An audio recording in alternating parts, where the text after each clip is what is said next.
All right, what's going on, everybody? Welcome back to the Holler Hour on this snowy, frozen day here in Tennessee. I'm Justin, and this is Cassie, and we're the hollering at you. Hope everybody's staying warm. Appreciate you guys joining us today. Share the feed if you would. It's been a couple weeks since we did this, just because everybody was so focused on impeachment last week. So we figured we'd go ahead and let you focus on that so we can now talk about it. Cassie, how you doing?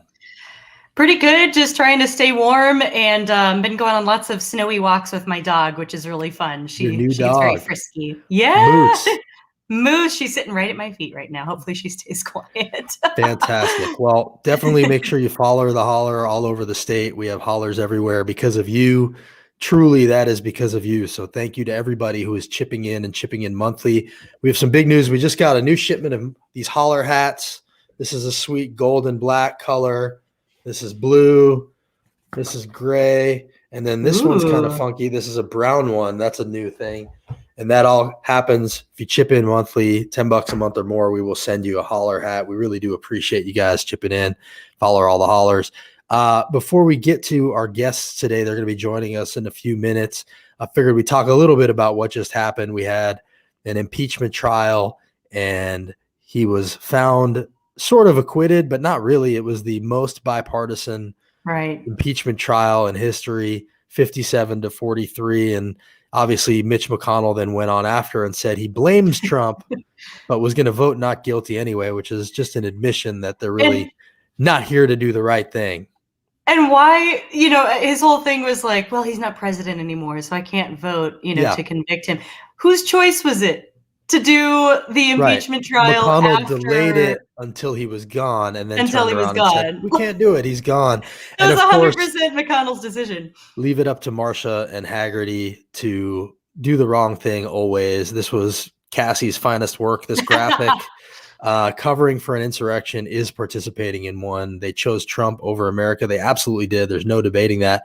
But hopefully this news that Pelosi is going to have hearings for a 9/11 type commission to investigate the Capitol attack, that gives me a little bit of hope that maybe there's more to be found out here. And, that's absolutely what should happen. There were Benghazi hearings for years after the fact. This is obviously far more troubling, and, there's a lot more to be discovered. So hopefully that will actually turn some stuff up and we can get to the bottom of it. One thing that I thought should have been a bigger part of the trial was the memo from the Secretary of Defense saying, essentially a stand down memo, basically saying, don't arrest anybody, no drone support, something that we need to find out how that happened, where that came from. And there's just still a lot of questions to be answered. Yeah, I completely agree. And I do wish that we had seen some witnesses as well. And one thing that I hope that we see out of this investigation that's opening up, I really hope that and perhaps they're already working on this, but that, someone gets to the bottom of what some of our elected representatives were doing, like Marjorie Taylor Greene and some of the folks that may have we just don't know for sure yet if some of those tours that were given ahead of time, tweeting out the location of the speaker and other members, I think that is something that really needs to be looked into as well, because these are their own colleagues. Right. So I really hope that we get to the bottom of that as well. Well, I hope so too. There's definitely a lot to be answered for here. But some troubling things that we've learned since this, these people are voting the way they're voting because of their voters. Their voters believe in what happened. They agree with a lot of this stuff. And there was just a survey that was put out by the Conservative American Enterprise Institute, AEI. And a few of the findings were not that surprising, right? Like, most Republicans believe that Biden lost.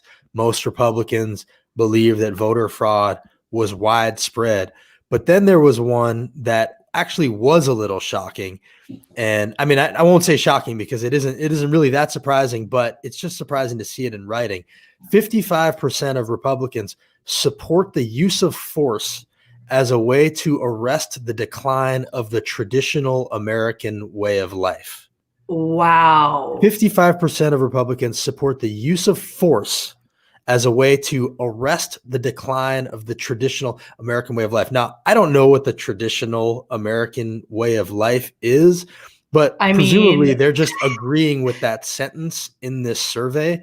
So in their mind, whatever the traditional American way of life is, which, white supremacy, the patriarchy, fill in the blanks here, but right. they support the use of force to arrest it, essentially saying, yeah, they're down with arrests and, insurrection and whatever that means to, because they feel like their idea of what America is supposed to be is slipping away. And, I think that's directly linked to the votes to acquit Trump, because at the end of the day, they're responding to what their voter base really wants. There's not going to be a political price to pay for Right. that vote. If anything, there's going to be a political price to pay by people like Cassidy, It already Romney. is, Right. right? They're being So, censured.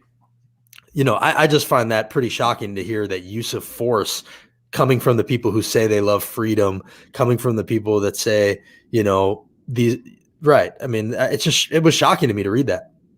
Yeah, I mean, that is exactly what like proto-fascism is. I know there's a lot of like academic, I'm, far from an expert on this. There's a lot of academic argument as to whether like what elements of this have been fascist or not, or like, kind of the beginning stages of it in the right, among those, especially the that's like the pinnacle was the insurrection. But the people that believe that way, that is like the definition of fascism, is that use of force, that like want for authoritarianism to preserve whatever it is you want preserved, usually something bigoted, racist, sexist, etc.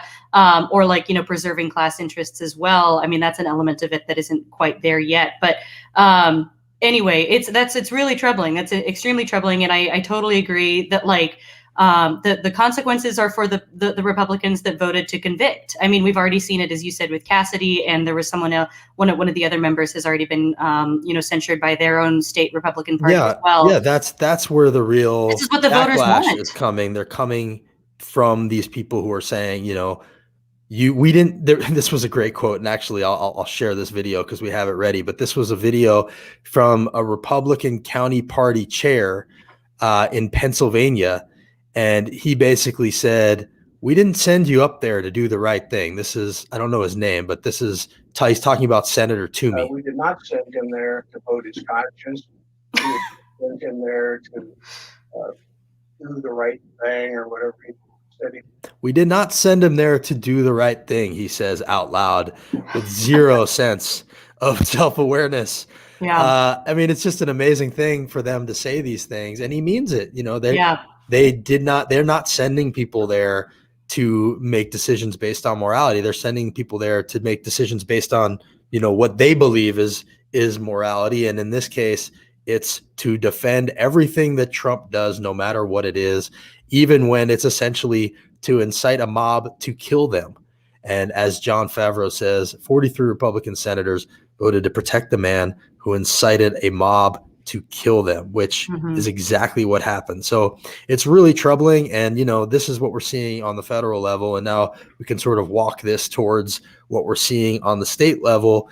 Before we get to our guest today, just one other thing that we're now seeing is voter suppression laws that are coming to the state level all over the place, especially here in Tennessee. There are 2 bills to be aware of. There's more than this, though, but one is from Senator Bowling to abolish early voting, because you can't obviously have early voting. That makes it too accessible for people. And then Susan Lynn from Planet QAnon and Frank Nicely, who I highly recommend following if you ever want to pull your hair out. Oh, yeah. This would authorize election commissions to use fingerprints to identify voters for the purpose of conducting elections in this state. So, that's exactly what we need, are fingerprints for voting, not even just signatures, which is what we hear a lot of, but no, this is fingerprints.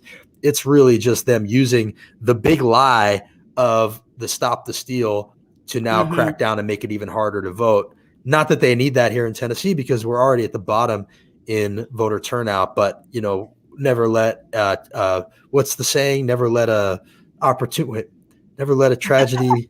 I don't know. Francie will tell me what that saying is. Never let a opportunity go by to disaster, tragedy. I don't know. Anyway, I know.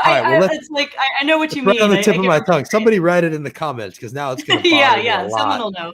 Never let a tragedy go to waste. Crisis. Something Never go to waste waste. crisis. Wait, now I need to bring them in just to help me with this because this is going to freak me out. Francie, Never Tory, waste a what's the crisis. saying?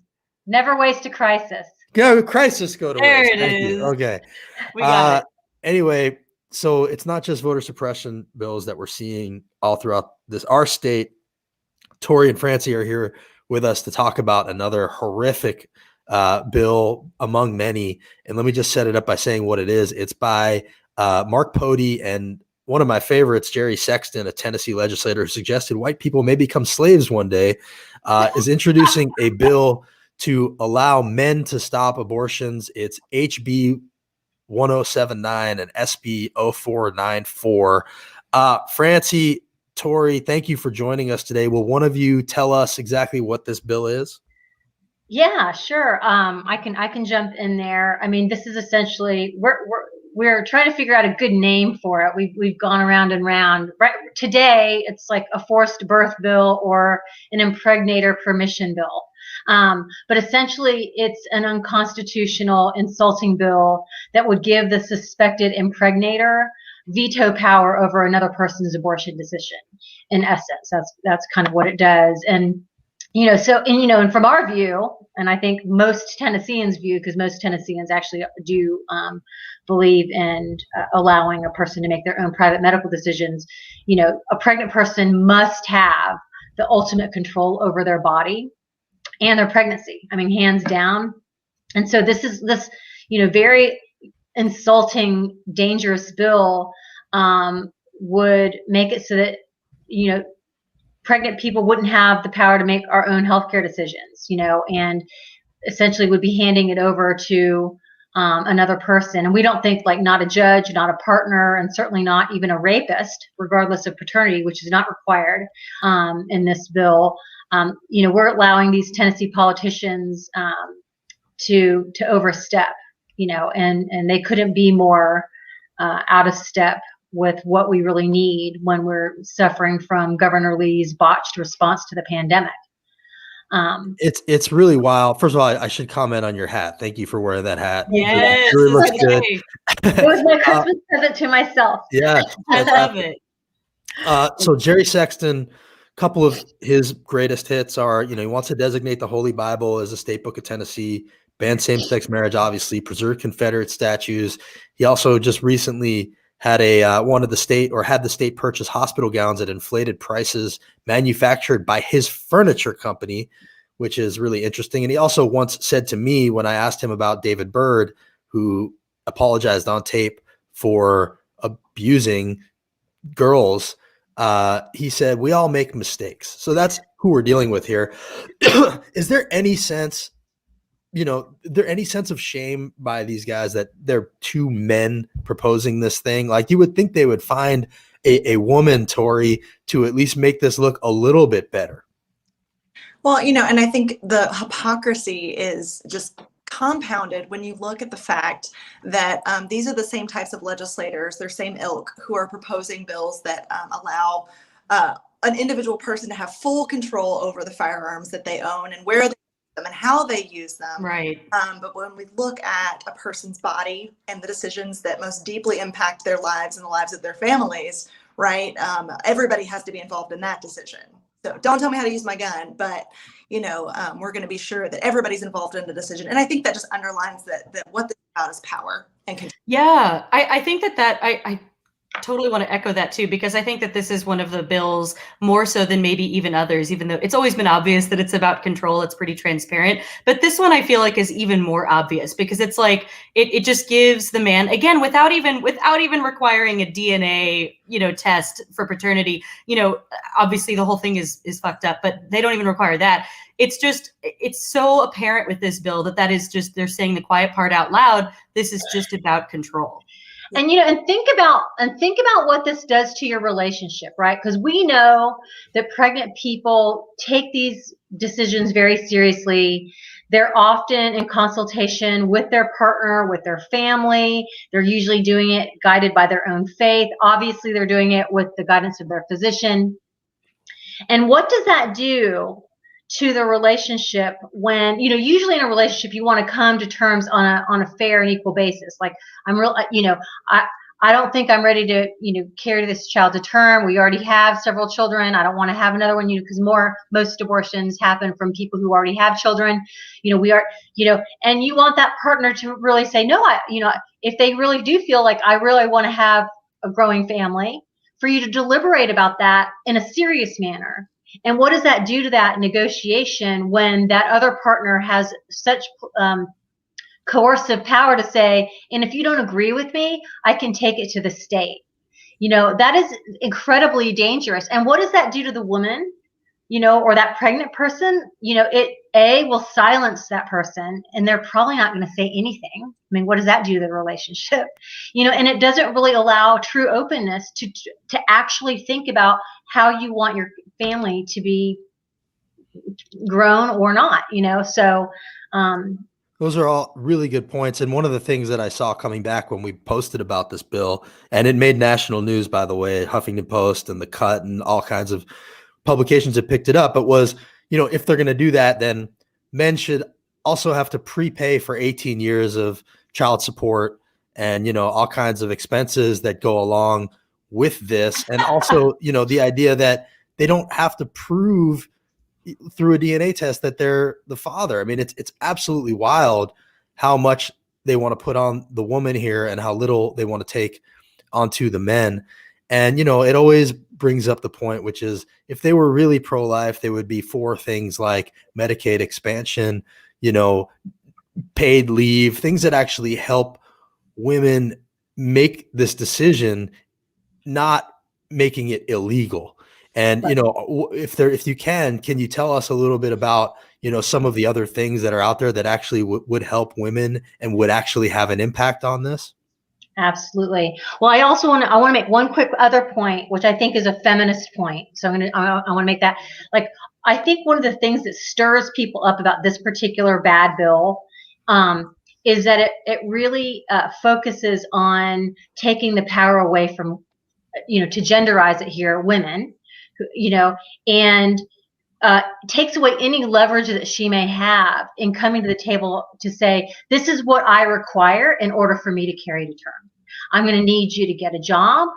I'm going to need you to stop drinking or fooling around. I need a wedding ring. I mean, whatever it might be, right? Like, to truly have that level of leverage without having another person say, this is the condition in which you're going to raise this kid. That's maybe by yourself, which a lot of children are. So anyway, I wanted to say that.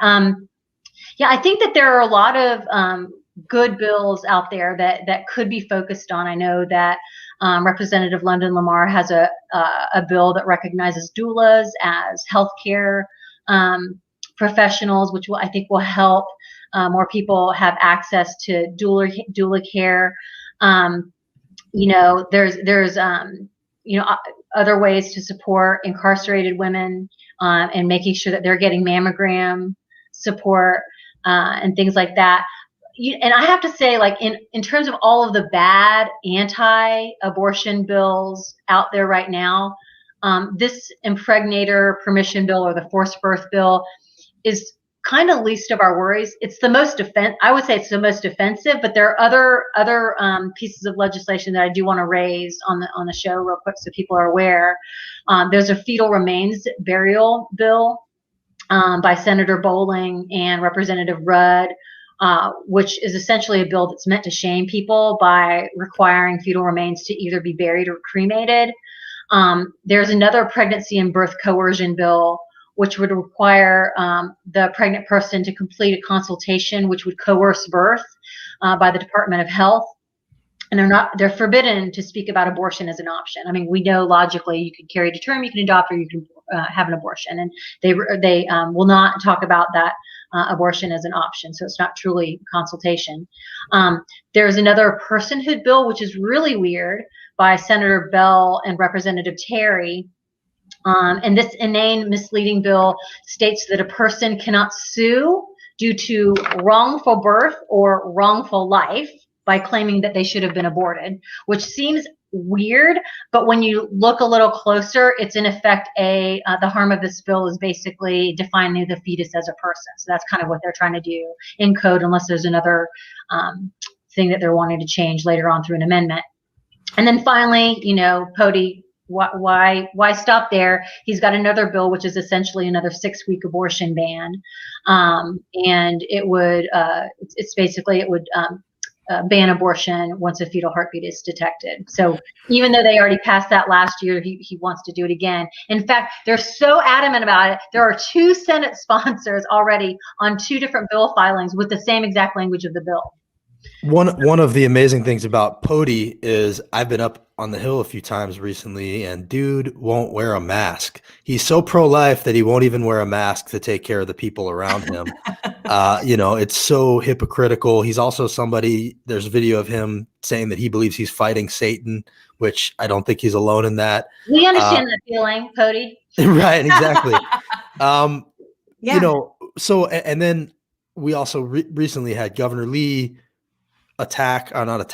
troll Kamala Harris saying, abortion isn't healthcare. So he gets involved in this. Obviously, they feel like this is a winning issue for them.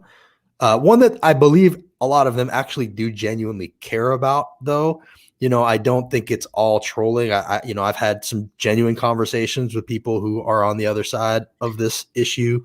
When you talk to people who are supporters, what are some of the ways that you talk to people when they're not supporters? Like, are there myths to dispel about abortion in general? I know this is a third rail topic so much of the time, but is there a way to keep that from being the truth? Yeah. I mean, I think one of the things is like, we need to have real conversations about abortion, right? So I think, unfortunately, at this point in time, there are a lot of just flat out lies out there, right? About what abortion is, about who has abortions.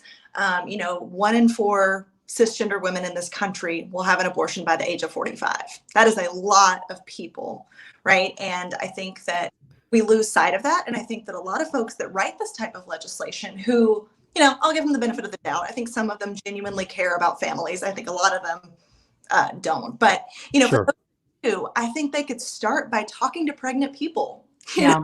By talking to people who have had abortions, people who have not had abortions but have had families, and I think these conversations are not happening. And I notice that there's a lot of room for empathy building when you actually start conversations by saying, I am a person who's had an abortion, or my best friend has had an abortion. Let me tell you about it, or whatever that might be.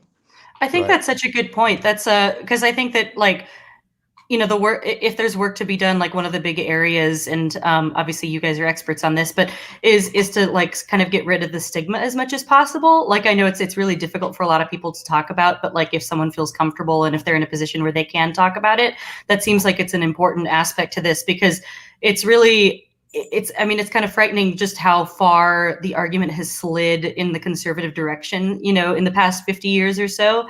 I mean, we really are or those of us that like myself that are, pro-choice, the argument has just really, we've lost a lot of ground on this argument. And the fact that state legislatures have been able to claw back at a lot of this is something that I think that, you both know this better than anybody, but at least for the rest of us, I think for a long time, we just kind of took Roe versus Wade and the other, bills that have upheld this just for granted for a long time without, really focusing on it the way that conservatives have. So it seems like a lot of it is myth busting too. Like, Mm-hmm. the one that I see all the time, and it really drives me nuts, is, that Democrats want to kill live babies, that third trimester thing, which is really not Right. remotely true. And I have a really close friend who went through that, who is pro-life, and, gave birth. The baby just wasn't viable, had to make the toughest decision of her life, still visits the grave every single year, it's a huge part of her life. And that's who they're calling a murderer when they say this stuff. And, it's really vile and ugly. But I agree with Cassie. Like, I think telling those stories and putting faces on it is a really important thing to do. And it's got to be hard for women to tell those stories a lot of the time. Exactly. And, and Tory could speak to this. I mean, the problem with such extremism that we see from Trump from the Republican Party in particular, and also what we're seeing with this supermajority at the state level, is that that level of hatred, vitriolic policy making results in violence on the ground. I mean, we saw that. We came in and heard of, you all talking about the insurrection, but Tory's in Knoxville, where we had a shooter shoot down our doors. Right. Yeah. Right. Well, Wow. let's. I actually meant to ask you about that. Can you tell us a little bit about what happened there, and did they ever find the guy? Yeah. So not yet. It's still an ongoing investigation, but Wow. yeah, we came in on the Roe v. Wade anniversary back on earlier in January to the front door shot out, and I'll tell you, I am from East Tennessee. I have lived here all of my life, and when people ask me what it's like to do abortion access work in the South, I mean, I tell them it's difficult, but for the most part, I feel so supported by my community. And that day was a terrible day, and I think it playing. I was happen in the community that I've called home for 15 years. And I will say that I think Knoxville really stepped up. We had people coming by, bringing food and flowers and cards and sending donations. And so that really helped my spirit get through those tough days. But I think, as Francie said, you've got people like this guy, Ken Peters, who moved to Knoxville from Washington 6 months ago. And I think there is no lack of coincidence in the fact that somebody who has been spewing this violent anti-abortion rhetoric moves to my city, and within 6 months of that, our first incident of clinic violence ever occurs here in Tennessee. And he was part of the insurrection as well. Absolutely. And wow. Yeah, I just actually watched a video of him talking about the insurrection and talking about his connection to the pillow guy and all that stuff. So, it does seem like there's sort of a cottage industry that has sprung up around you guys, frankly, and this kind of rhetoric. He considers himself a pastor, so a lot of it is sort of couched in religiosity and what they deem to be. But I will say, when I ran for Congress, I ran in a very conservative district, and this was the issue that came up more than anything else. And, if there's a barrier to, progressives winning more seats in this state, it seems like this issue is the number one issue. So, figuring out how to talk about it and putting a face on it seems like a really important thing to do. And, I know that a lot of people appreciate the work that you guys do. Thank you. Thank you. Absolutely. Well, we appreciate you coming on here. Cassie, do you have any other questions for them? And if you guys would, definitely let us know how people can help put pressure on the people that are carrying bills like this. And it's always like drinking from a fire hose when legislature is in session to try to figure out who to talk to about what and what's going on. So any way that we can help focus that, we want to be helpful. Yeah, absolutely. I would encourage all of your viewers who are watching this, if reproductive health and rights is one of your top issues, share this show out on your social media so more people watch it and more people learn about what's going on. That's the first step. You can like us on any of our socials. We're with Tennessee Advocates for Planned Parenthood or Planned Parenthood of Tennessee and North Mississippi. Find us, and we'll be posting action steps on those outlets. Perfect. Thank you so much. And Tory, email me your address. You can't be the only one without a hat here, so we'll send you a hat. Yes. I would love that. All right. Sounds good. Thank you both for joining us. Really appreciate it. Take care. Stay safe. Thanks Thank for you. what you do. Bye.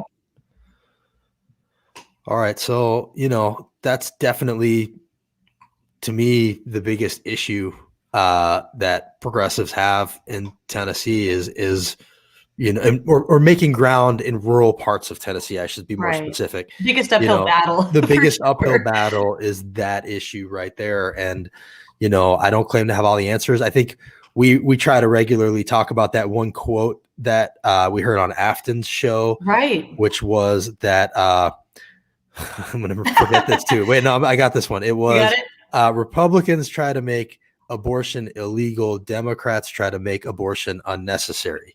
Yeah. And, that I think is a pretty good summary of, you know, I don't want to, I hope it doesn't stigmatize it at all, but I think it just talks about how a lot of the progressive policies, paid leave, raising the wage, that kind of thing, are to help people make that decision, because it's such a difficult Healthcare decision. in And so general. often it's a financial decision. It's like Francie said, they have kids and, you know, they can't afford to have another kid, or, you know, they don't have the help to have another kid, and healthcare. Exactly. So, you know, I feel like that's a good summation. And I think I remember that on Afton's show, it was actually a conservative woman coming to the realization, because her sister had one, that was the situation. Her sister was a lesbian, I think is what it was. And she started to come to terms with Democrats a little bit more.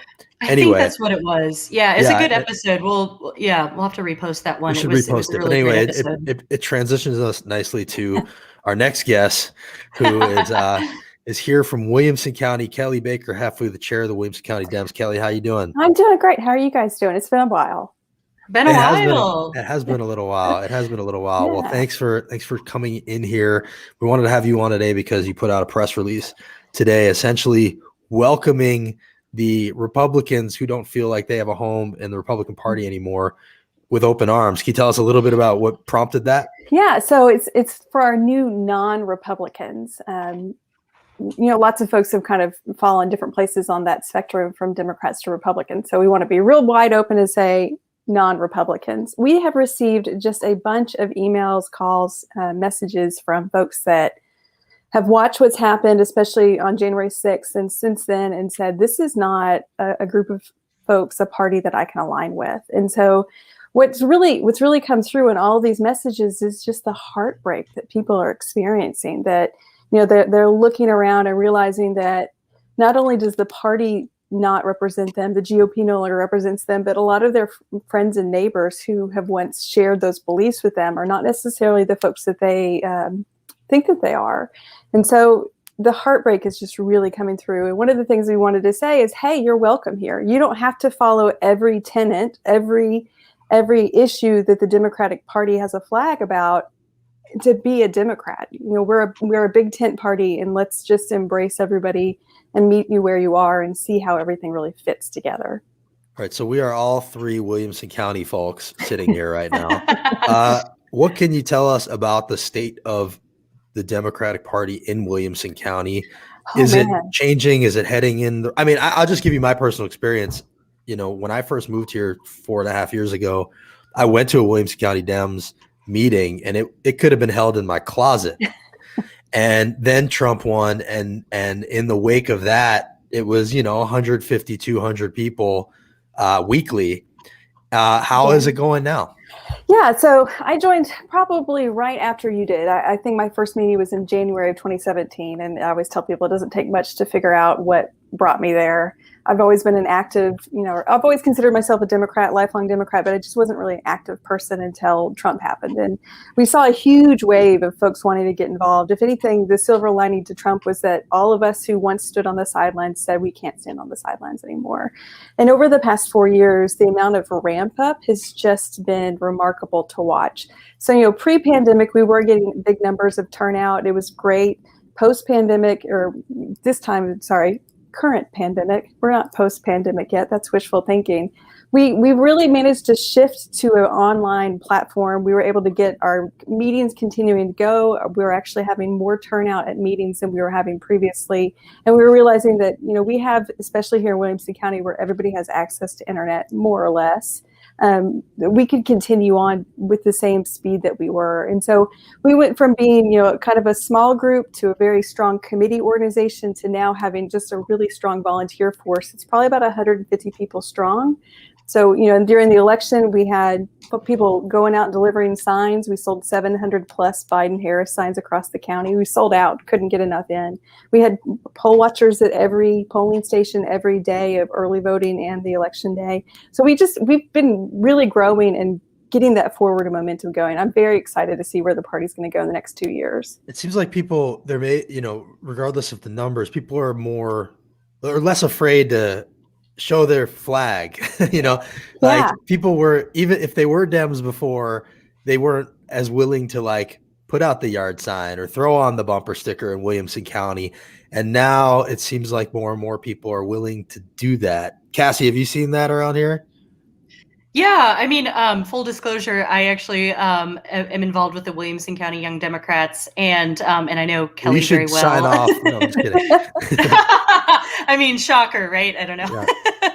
Yeah. Anyway, so yeah, I mean, I've had a relatively similar experience, and I think that that is a silver lining of Trump. I mean, the way that I kind of look at him is that, like, you know, he's kind of masked off conservatism. There's not, you know, it's kind of who they've been all along, in my opinion. However, he really was masked off, and that was, for me, definitely something that got me off the sidelines. And it was the same with a lot of the folks who are in the Young Dems and who work closely with the county party. And I think that, yeah, that stigma is definitely breaking down to an extent, even in a super red area like this, or, you know, getting hopefully getting better. It's trending very, very slowly. I mean, I think my hope would be, you know, and I know Kelly's working hard at this, but my hope is that just because he's gone doesn't mean that people go back to sleep, right? Like, you know, he changed my life. I mean, I wouldn't be doing this if it wasn't for Trump. I wouldn't have run for Congress if it wasn't for Trump. Absolutely not.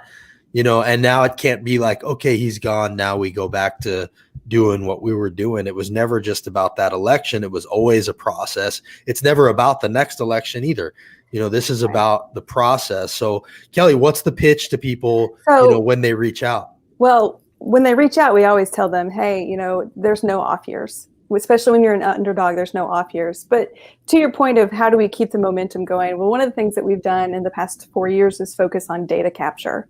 You know, every time somebody contacts the party, we collect that information. Every time somebody volunteers, we collect that information. So whenever we have a new candidate show up, we already have a list of people who've previously volunteered. We can say, hey, we've got volunteers for you. Let's get you connected and get you going. You know, when it's time for fundraising, we reach out to those same folks. And so we're constantly building. We're never going to lose that momentum if we keep that data capture sort of in the back of our minds at all times. But, you know, even though Trump has disappeared, the insanity hasn't stopped yet, especially here in the state of Tennessee. And I think folks are starting to become more aware of it. So one of our biggest challenges is to keep people not only engaged, but keep them educated. Because as you guys know, local and state politics really don't resonate the same way that federal level politics do, because it's not on that same national media. We're trying to change that. So we're trying to change that. I know you guys are doing that good work. Yeah. And, we're doing that work too. Jen Foley, who ran for State House 65 this last cycle, is now the chair of our legislative committee. And she's got a team of volunteers that are tracking bills. And we're sending out weekly updates to the folks on our newsletter and letting them know what's going on. And we're also, trying to figure out how do we position ourselves to really support progressive candidates at local level, municipal elections, not necessarily as a party, but as individuals who are, care about progressive issues, and just constantly just chipping away at it. One of the most important things is that, the leadership within WCDP knows that there's no off years. And so we're staying on top of sending out communications and emails and tracking legislation and recruiting volunteers and making sure that the volunteer needs we have get filled. And that when volunteers speak up, that we say, hey, let's find you a meaningful role, because whenever they're in a meaningful role, they're going to stay more engaged. If you say, hey, we need you to go do XYZ, but somebody's not interested in XYZ, well, they're not going to stick around. So it's trying to find those meaningful roles that are both meaningful for the person and for the party. And so it's just all about coalescing those volunteers around a goal. One thing that people should know about Williamson County that they may not is that Dominion software is used in Williamson County. So if they have a problem with it nationwide, they should be checking on Cassada's election and Jack Johnson's election. We may need a recount on all that too. I wanted to share with you, Kelly, while we have you here, a video because it was maybe the best 30 seconds of my life.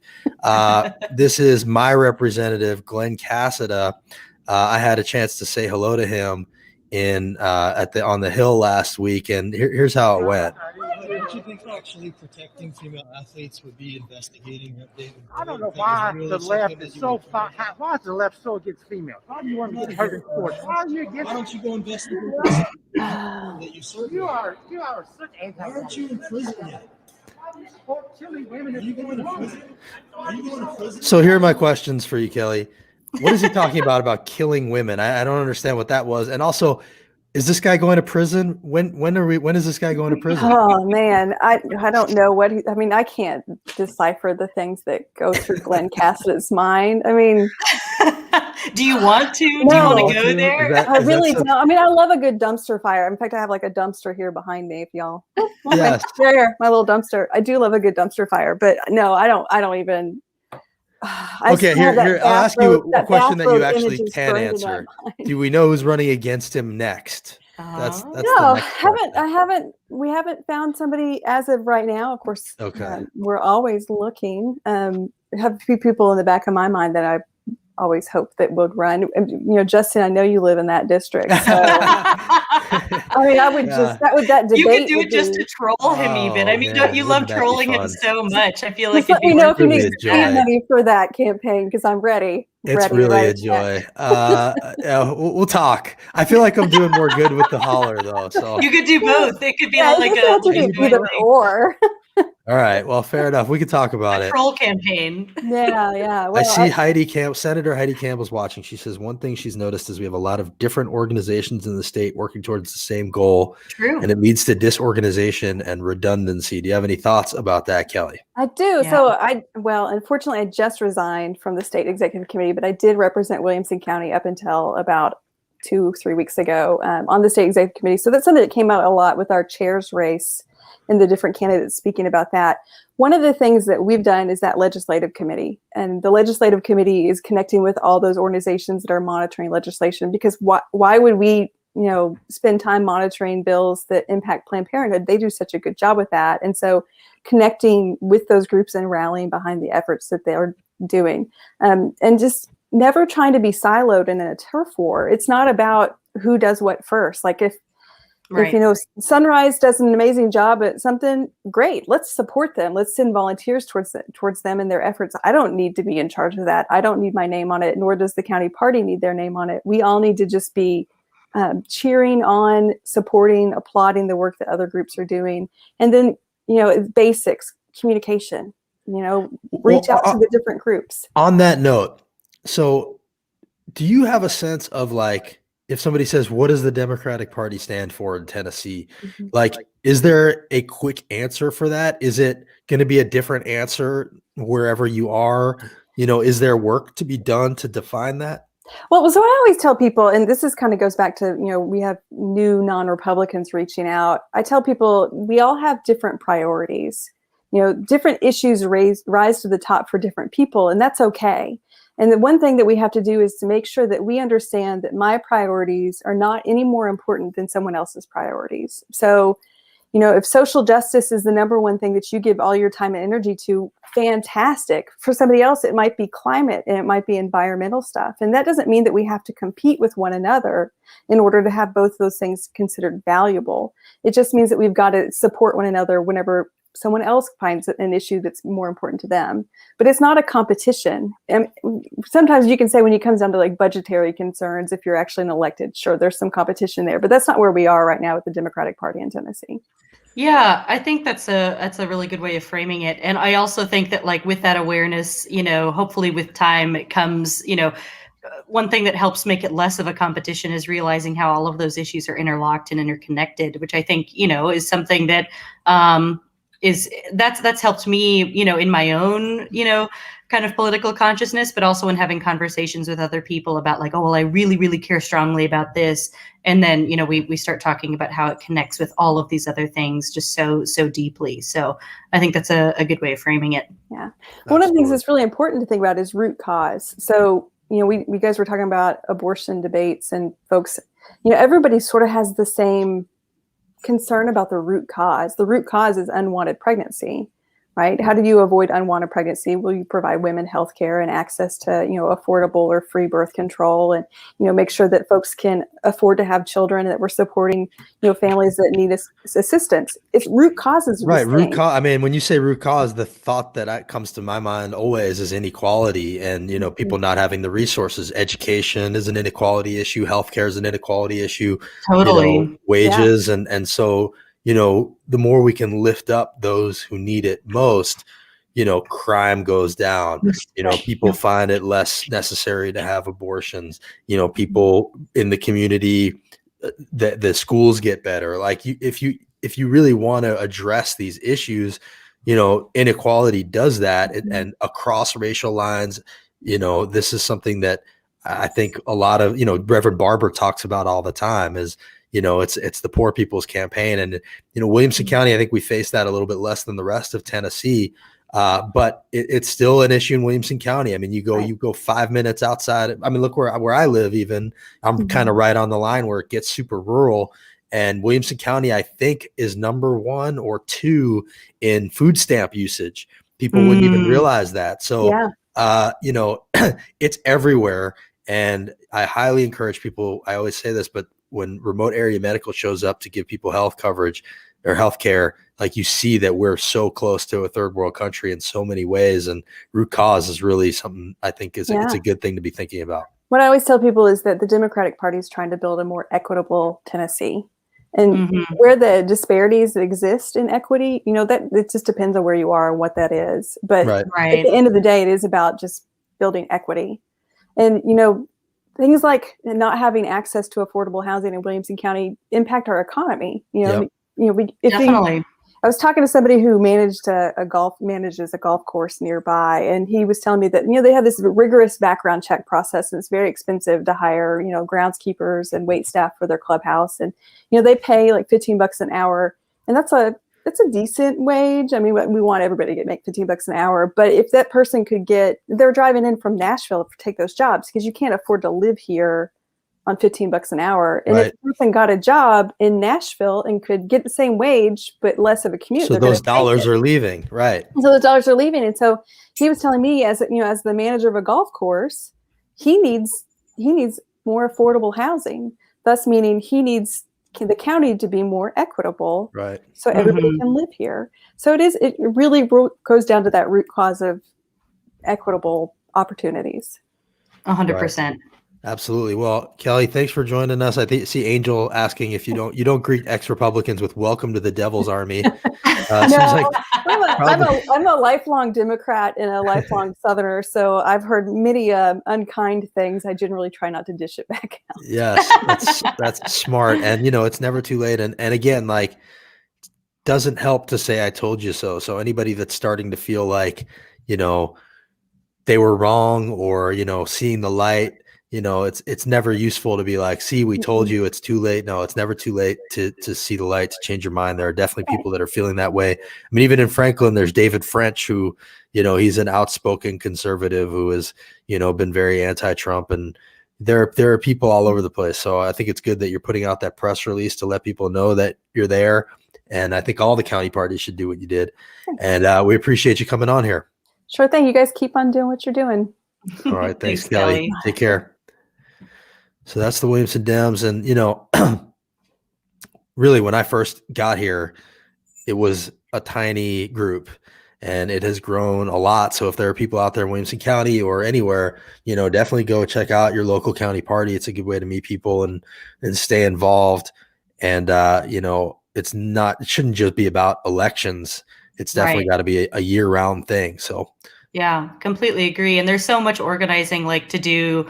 Outside, this isn't as much the county party's job, but, depending on where your passions lie, if electoral stuff isn't as much your bag, organizations like Equity Alliance, Sunrise, et cetera, there's just so many different ways for people to get involved because the electoral organizing is, of course, extremely important, but then even organizing outside of the electoral scene is still important too, just building that community structure and just sort of political consciousness, even if you're not working towards elections necessarily. Right. Just depends on what you're passionate about, but all of it is useful. So just as a final thing this week, Thursday, I think we'll probably have Holler Hour Thursday, but that day there is a meeting at the Historical Commission about the KKK Grand Wizard bust.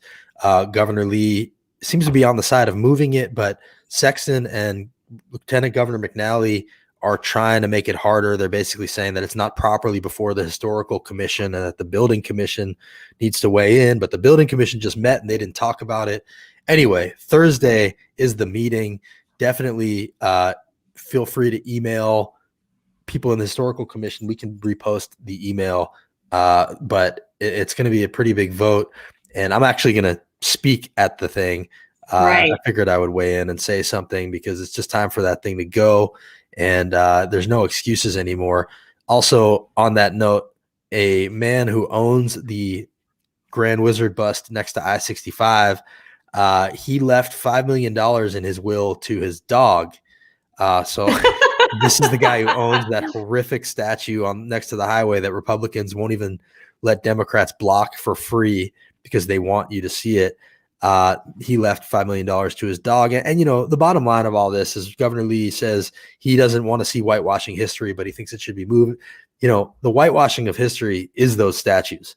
Those statues are the whitewashing, making these guys seem like heroes, making the Confederacy seem like it was some valiant thing when it wasn't.